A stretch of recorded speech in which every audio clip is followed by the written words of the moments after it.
골로새서 2장 6에서 7절의 본문을 가지고 균형 잡힌 그리스도인 삶이라는 제목의 말씀을 나누려고 합니다. 이 부분들은 제가 젊었을 때 저랑 같은 신앙생활 했던 분들은 많이 들어봤던 말씀 아니고 선포해드리는데 퓨엘 라이프라고 어느 선교단체에서 주장했던 그 내용이기도 합니다. 다시 말하면 균형 잡힌 삶이었는데 우리가 수레바퀴 삶이라고 표현할 수가 있는데 우리가 지금은 수레를 보기가 좀 어려운 시대입니다.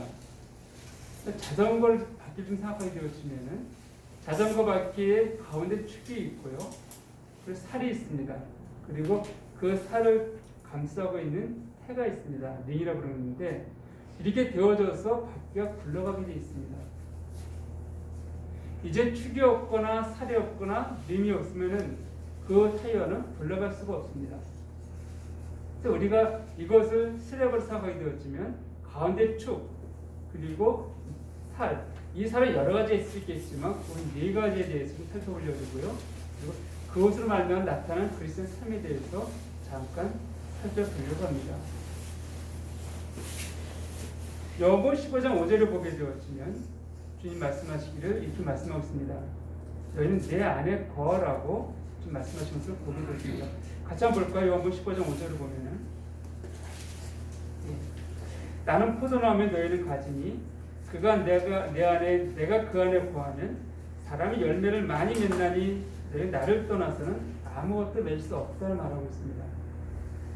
다시 말씀드리면 그리스도의 삶의 핵심은 그리스도라는 것이죠. 우리가 그리스도를 떠나서는 어떤 열매도 맺을 수 없다라고 성경은 말하고 있습니다. 그래서 제가 처음 말씀드렸듯이 우리는 많은 열매를 맺기 원합니다. 성장이 원해요. 신앙에서 자라기 원한다는 것입니다. 그럼에도 불구하고 우리 어떤 사람들은 잘 자라고 있는데 어떤 사람들은 나는 열심히 애쓰고 한다고 하고 있음에도 불구하고 왜 열매가 없고 왜 자람이 없는가? 그래서 우리가 우리 건강을 위해서 우리가 식사를 할 때도 있는데 균형 잡힌 식단이 필요하죠. 왜 내가 좋아한다고 해서 똑같은 음식이라고 해서 고기를 좋아하는 고기만 계속 먹게 되어지면은 여러분 몸에 무리가 생깁니다. 또 나는 채식파 하면서 채식만 계속 먹어도 좀 몸에 무리가 되어집니다. 저 같은 경우는 탄수화물 좀 좋아하기 때문에 밀가루라든지 이렇게 그런 거 좀 많이 좋아하는데 지금 좀 간이 좀 안 좋아요. 왜냐하면 지방간이 술이나 이런 것이 아니라 탄수화물 좋아할 때 생긴다 그러더라고요. 제가 좀 간이 그렇게 좀 안 좋기도 하는데 어쨌든 몸을 위해서도 균형 잡힌 식단이 필요한 것들처럼 주님을 섬김에 있어서도 그런 삶들이 필요하다는 것입니다. 역대하 34장 2절을 보게 되어지면 이런 말씀이 있습니다.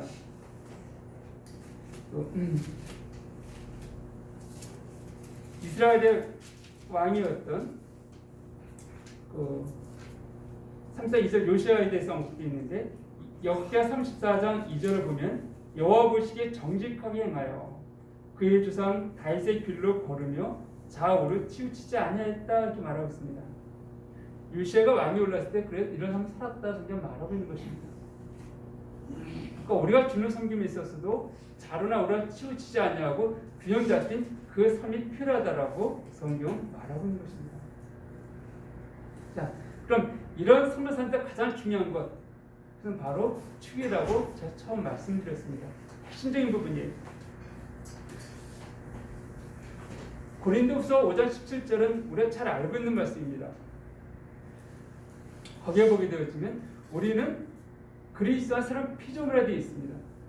다시 말씀드리면 우리가 새로운 삶을 사는 데 있어서 즉 우리가 균형 잡힌 신앙생활을 하는 데 있어서 가장 중요한 것 그것은 내가 새롭게 바뀌었기 때문이라는 것이에요. 새로운 인생이 되어졌기 때문입니다. 그 새로운 인생은 누구로 말미암아 되어졌는가? 그리스도로 말미암아 되어진 인생입니다. 그래서 우리가 고린도후서 5장 17절을 우리가 기억할 때 바로 연관되어진 말씀이 있죠. 갈라디아서 2장 20절입니다. 내가 그리스도와 십자가에 죽었나니 그럼 이제 내가 사는 것이 아니요 오직 내 안에 그리스도께서 사신 것이라. 이제 내가 사는 것은 나를 사랑하사 나를 위해 자기의 몸을 버리신 하나님의 아들 예수를 믿으면서 산다라고 말하고 있습니다. 우리 삶에 있어서 그리스도가 빠진다란다면은 무슨 안 꼽는 찐빵 정도가 아니라요, 아무 의미 없는 삶이라고 성경은 말하고 있습니다. 근데 이렇게 우리가 중심 되신 그리스도는 내 삶의 중심을 살아가고 있을 때 축이죠. 거기에 네 가지 살이 함께 있어야 됩니다. 그래야지만이 정상의 삶의 모습으로 맺을 수 있다는 것이죠. 그 네 가지 살은 바로 말씀과 기도와 그저 전도입니다. 첫 번째로 말씀에 대해서 생각해 보려고 합니다.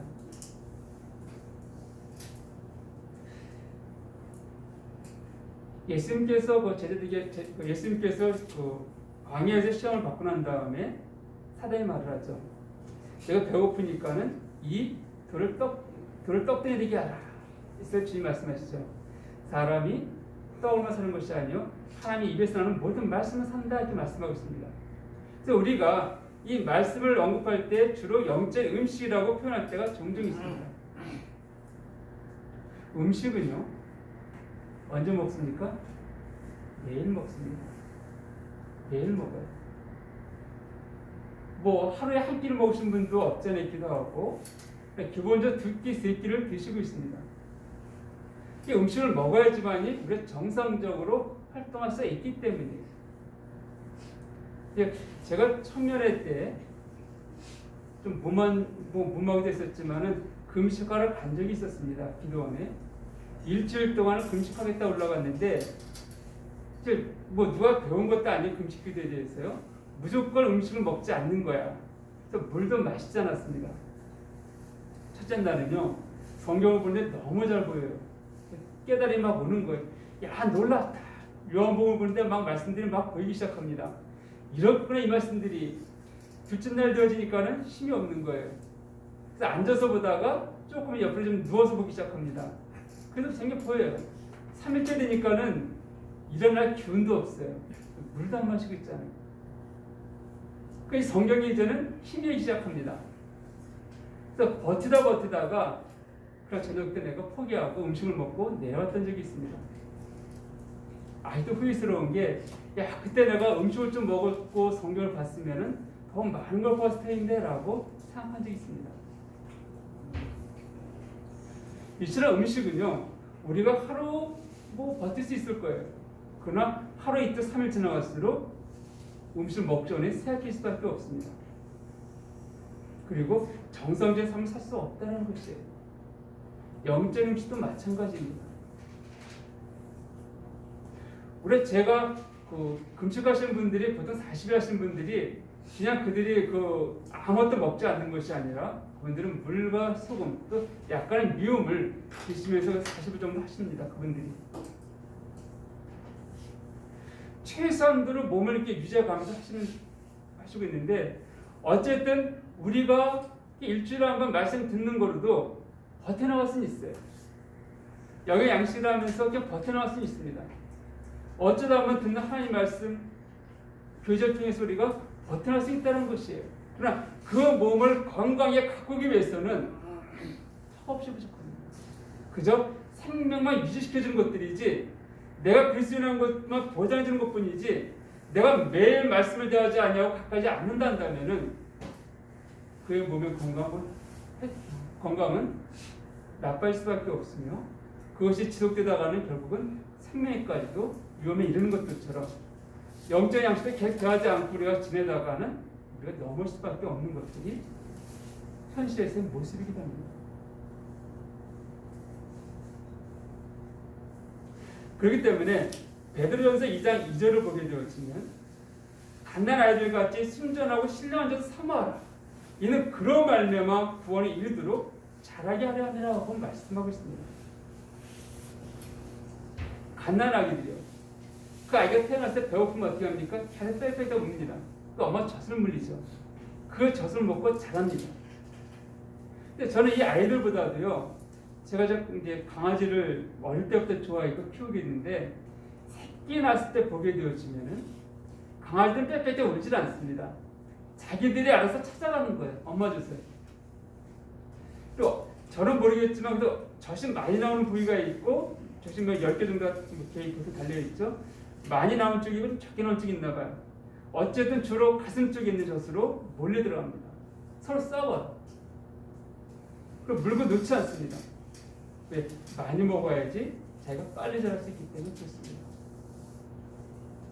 이처럼 우리들도 자라기 위해서 하나님 말씀을 삼아야 됩니다. 갓난아이가 그 엄마 젖을 삼하는 것들처럼 이 젖을 먹지 않으면 내가 굶어 죽을 수밖에 없어. 그런 간절한 마음으로 울면서 찾는 것들처럼 우리 가운데 그렇게 말씀을 삼아함으로 그 말씀을 추구하는 일이 필요하다는 것입니다. 또 우리 이 말씀을 삼아야 될 이유가 있습니다. 디모데후서 3장 16절과 17절 보게 되었지만 모든 성경은 하나님의 감동을 든 것으로 교훈과 책망과 바리함과 의료교육과 유익하니 이는 너희로 하여금 너희 하나님의 사람으로 온전하기 위한 것이라고 또 온전하게 하기 위하고 모든 선한 일을 향한 능력을 갖추게 하기 위함이라고 말씀하고 있습니다. 우리가 온전한 사람이 되어지고 선한 삶을 살 수 있게 하기 위해서 이 말씀을 가까이 하고 삼아야 될 것을 성경은 말씀하고 있습니다.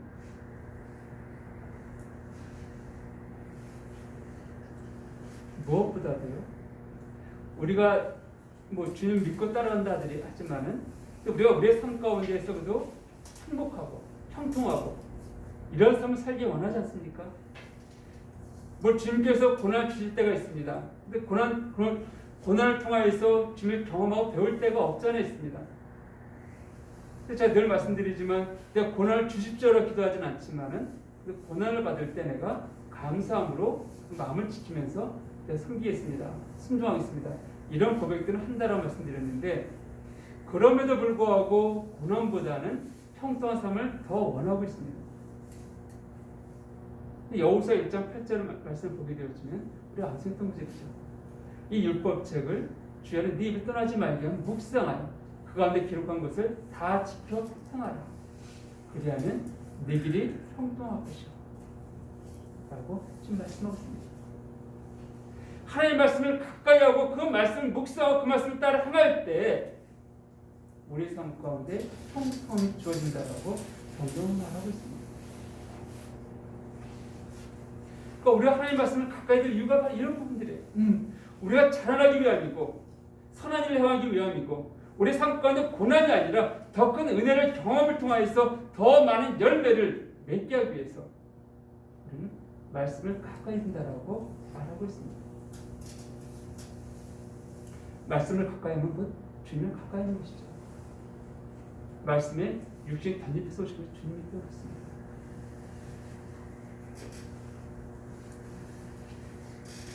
다음 두 번째로 우리가 생각해야 될 것은 바로 기도입니다. 기도에 대해서는 많은 사람들이 영적인 호흡이다 이렇게 표현하고 있습니다. 영적인 호흡.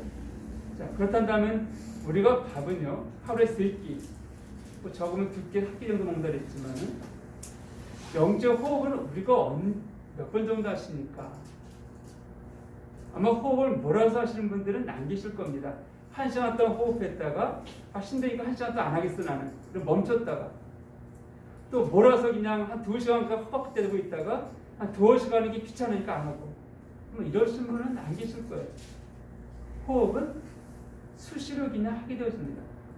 매 순간 하게 되어져요. 이게 호흡입니다. 우리가 숨을 쉬지 않으면은 답답합니다. 또 곧 헛되게 되어지고 그것이 시간이 지나게 되어지면 몸의 기능이 망가지고 사망에 이르게 되었습니다. 그래서 우리가 죽기 전에 뭐 장난치다 하도 숨 많이 쉬다 하도 막 나중에 물속에 들어갔을 때 그러죠.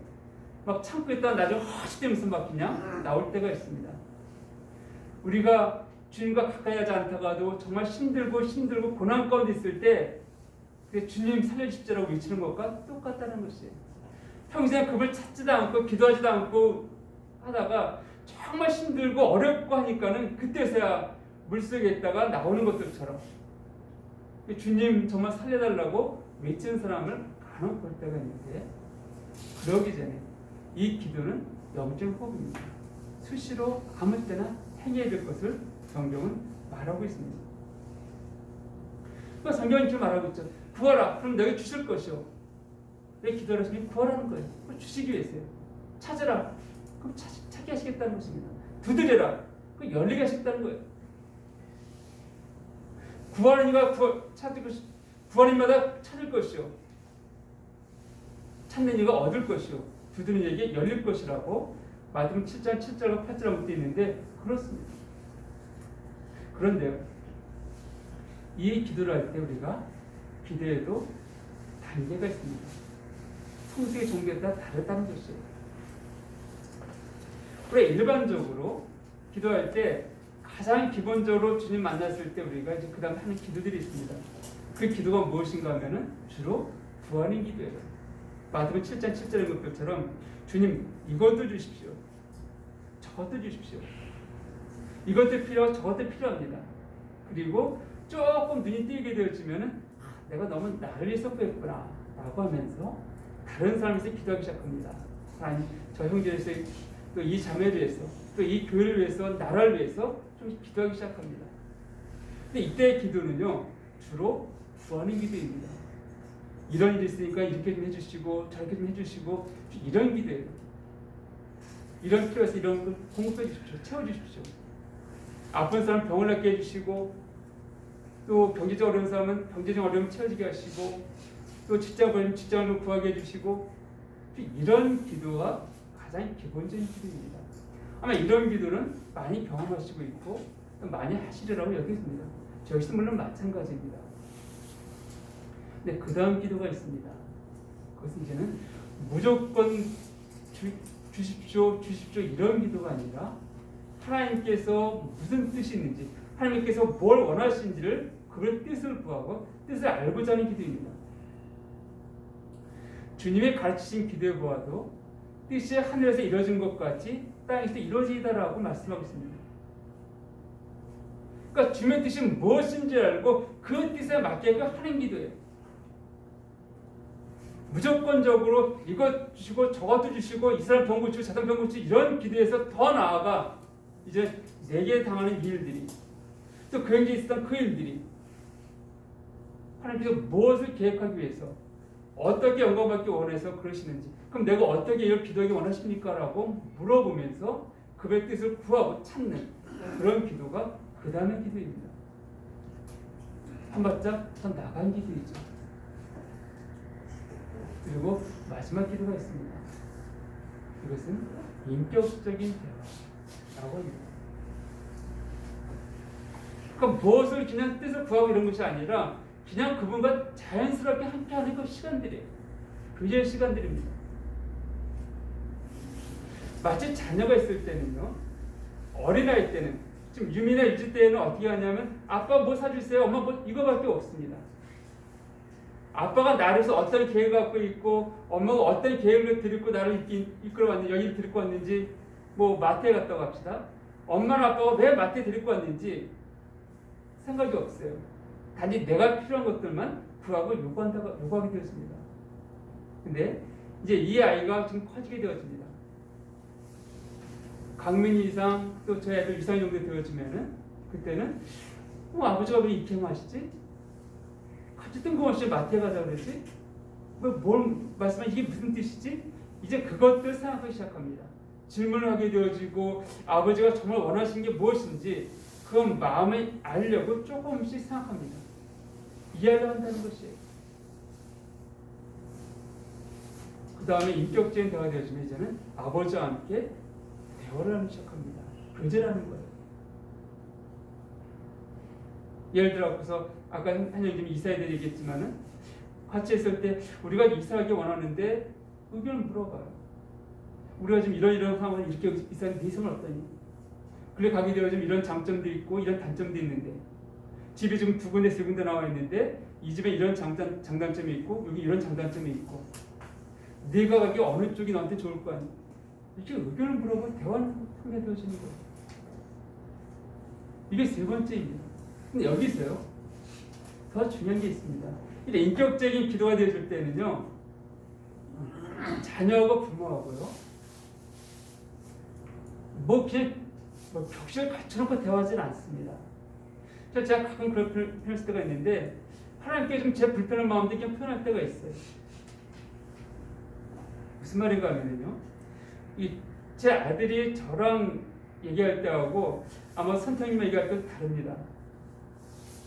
저랑 얘기할 때 어때도 틱틱될 때가 없지 않아 있습니다. 선생님이 물어보시면은 전혀 그렇지 않아요.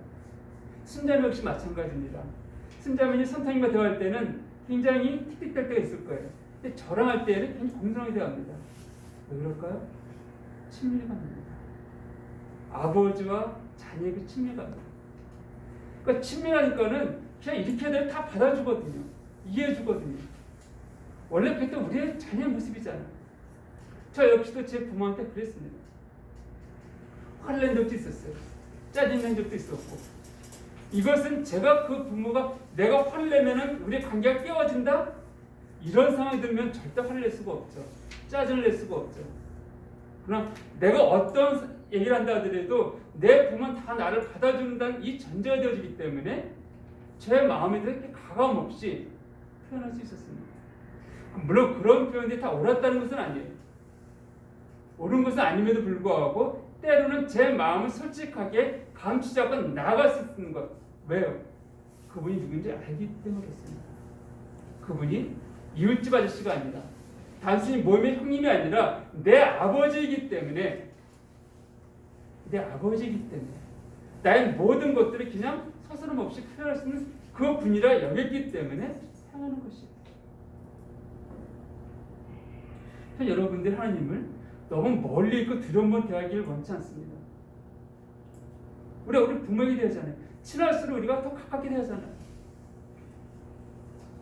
물론 그럼에도 불구하고 우리가 그분을 무시해서 안 되겠지만은 그러나 때로는 내 마음에 대해서 꾸미거나 감출 필요가 없다는 것이에요. 서슴없이 나갈 수 있는 것, 이것이 바로 성숙한 자의 모습이겠습니다.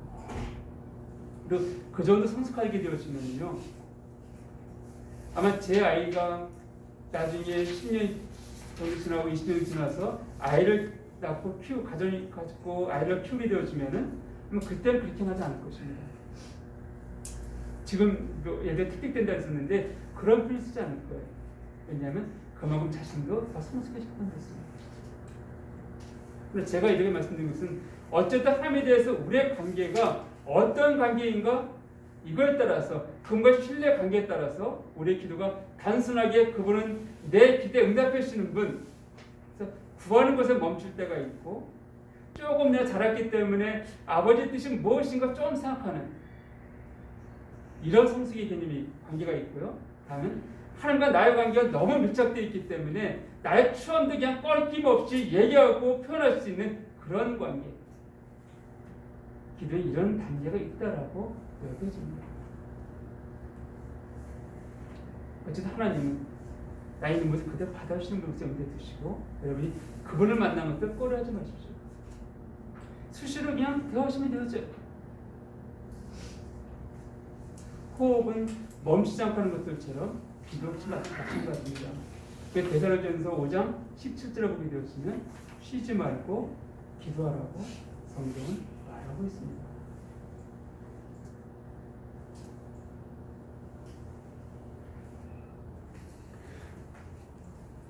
또 요한복음 15장 7절을 보게 되었으면 왜 기도해야 되는가? 너희가 내 안에 거하고 내 말이 너희 안에 거하면 무엇이 원하는 적 바라 그럼 이르리라. 너희가 열매를 많이 맺으면 내 아버지께서 영광을 받을 것이요 너는 내 제자가 될 때 있습니다. 우리가 왜 기도해야 됩니까? 열매를 많이 맺어서 아버지께 영광을 돌리기 위해서 그렇습니다. 우리가 왜 기도합니까? 내 필요 채우기 위해서요? 공급받기 위해서요? 아닙니다. 아니에요. 이거 정말 단순한 기도입니다. 우리의 기도하는 그 근본적인 것은 아버지의 영광을 위해서입니다. 내가 기도했는데 기도 응답이 되었어요. 주변 사람들 보면서 와 놀랍다 라고 하면서 좀 찬양할 것입니다. 그 영광을 나타내게 한 것이에요. 다시 내 필요가 채워지고 거기서 만족해 하는 것이 아니라 하나님께서 우리의 기도에 응답하시는 것은 그분이 영광받기 원하심이라고 성경은 말하고 있습니다. 그렇다고 한다면 내가 기도하지 않는다는 것은 그의 영광을 나타내기 원하지 않는다라고 말할 수 있는 것이에요. 누가 하면 영광을 원하지 않습니까? 사탄입니다. 우리가 그래서 우리가 하나님의 사람이란다면 우리 기도의 신비를 범상할 것입니다. 왜요? 그의 영광을 위해서 사는 삶이기 때문에 그렇습니다. 다음 세 번째로 우리가 살펴볼 것은 교제입니다.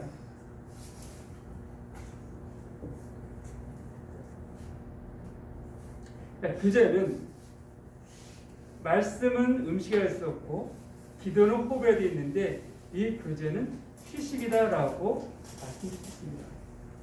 영적인 휴식이다.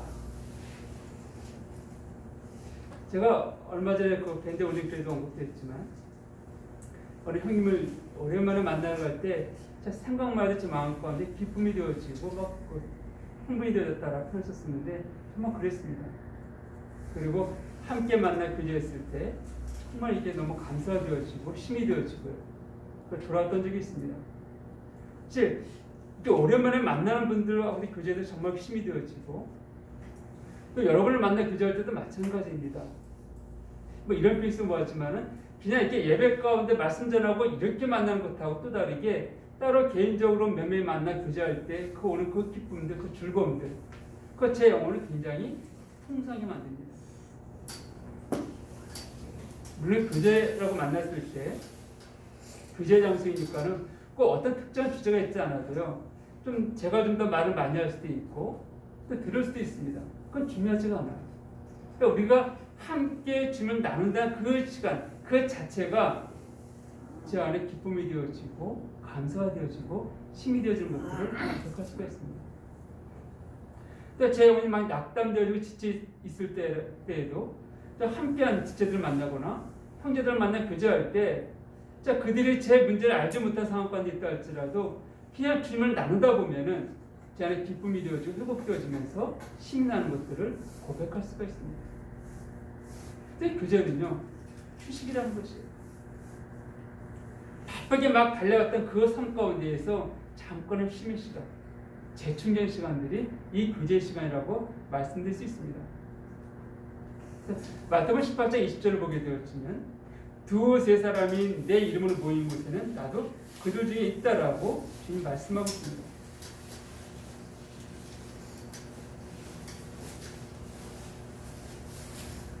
두세 사람이 내 이름으로 모인 곳에 누구도 있다고요? 주님도 함께 있다는 것이에요. 즉 혼자서 우리가 주님하고 처음에 교제할 수도 있습니다. 그런데 두 명이 함께 할 때 그게 또 다른 것이에요.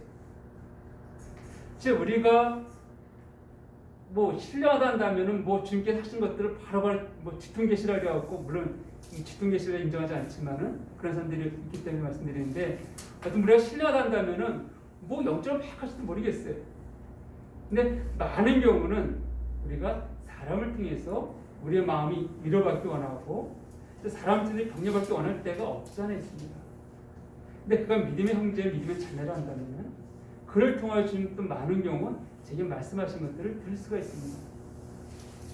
근데 두세 사람이 내 이름으로 모인 곳에 나도 함께 있다라는 그 말씀을 통하여서 둘이 아니라 셋이 함께 모여 같다는 말씀을 통해서 제 영혼을 위로하고 격려하는 것들을 고백할 수 있습니다. 아마 저만이 아니라 여러분들도 그런 시간을 가졌을 거예요. 우리 이것을 의식한다면은 함께 모였을 때 어느 형제나 자매에 대한 비난에 대해서 우리가 멈출 수밖에 없습니다. 그건 교제가 아니에요. 즉 다른 사람들을 비난할 때 짜릿한 데는 없지 않아 있습니다. 근데 그것은 그 교제가 끝났을 때 그 마음에 큰 무거움 닫고 하는 것을 고백하게 되십니다. 왜? 함께 하지 않기 때문입니다. 감각적인 것들은요 만족은 주어져요. 장각 흥분시키기도 합니다. 그것은 영적인 것이 아니기 때문에 우리 마음 가운데 근심과 탄식을 하는 것들을 고백하게 되었습니다. 그래서 우리가 그 자리에 주님이 함께 있다라고 우리가 인정한다면은 형제자매들을 비판하고 판단하는 것들은 멈출 수밖에 없습니다. 그리고 세상적인 것들 가운데 너무 많은 대화들이 치중되지 않도록 우리가 그 교제를 이끌어갈 수 있다는 것이에요. 물론 만났기 때문에 이런저런 것들을 말할 수 있습니다. 세상사에 대해서 나눌 수 있다는 것이에요.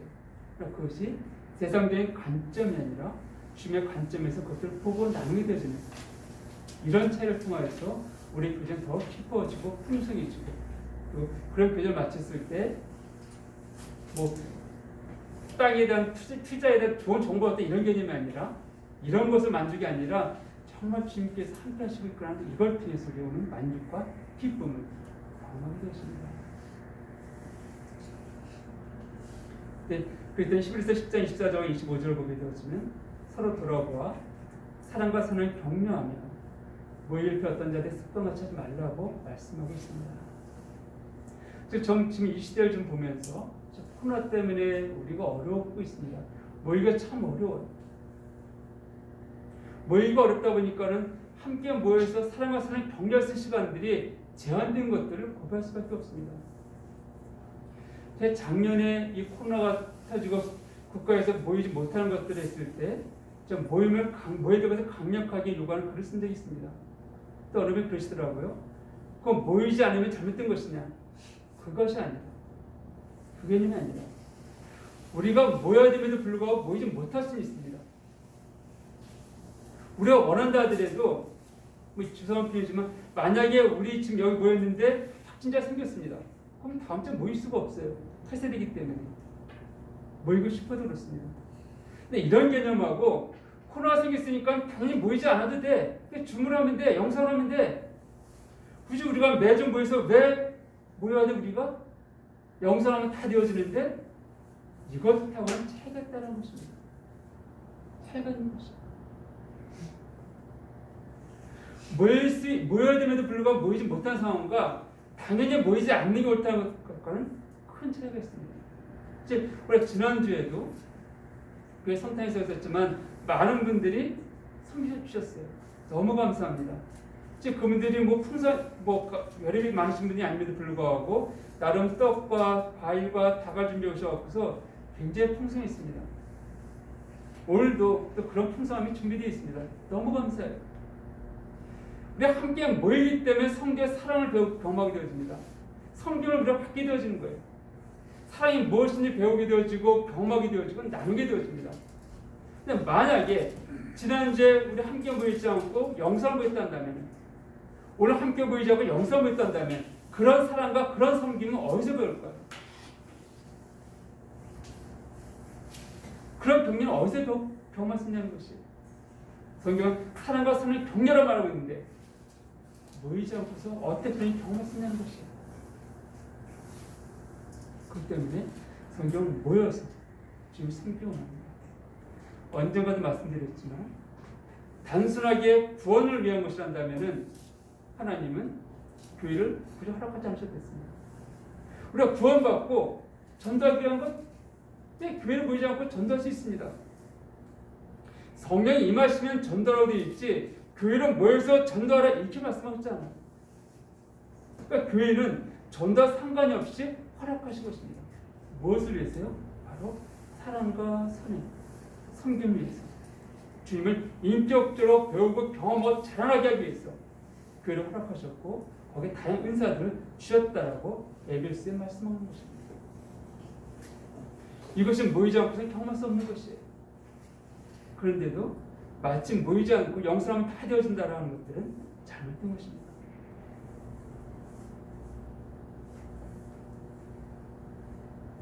잠언 27장 9절을 보게 되었으면 기름과 향이 사람의 마음을 즐겁게 하나니 친구의 충성된 공부가 이와 같이 아름다운다. 우리 함께 모였을 때 형제의 연약함들을 보게 되어지고 섬길 뿐만이 아니라 근데 그의 잘못들을 우리가 붙잡아주고 권면도 할 수가 있습니다. 우리가 완벽한 사람들이 아니기 때문에 우리의 허물들이 참 많이 있습니다. 때로는 많은 부분들은 품어주고 사랑을 섬겨주기도 하지만은 때로는 그가 어떤 것을 알지 못할 때에는 가벼운 권면을 통하여서 그가 돌이킬 수 있다는 것이죠. 그렇기 때문에 성경이 함께 모일 것들을 말하고 있고요. 우리 교제가 필요한 들이 거기에 있다라고 성경은 말하고 있습니다.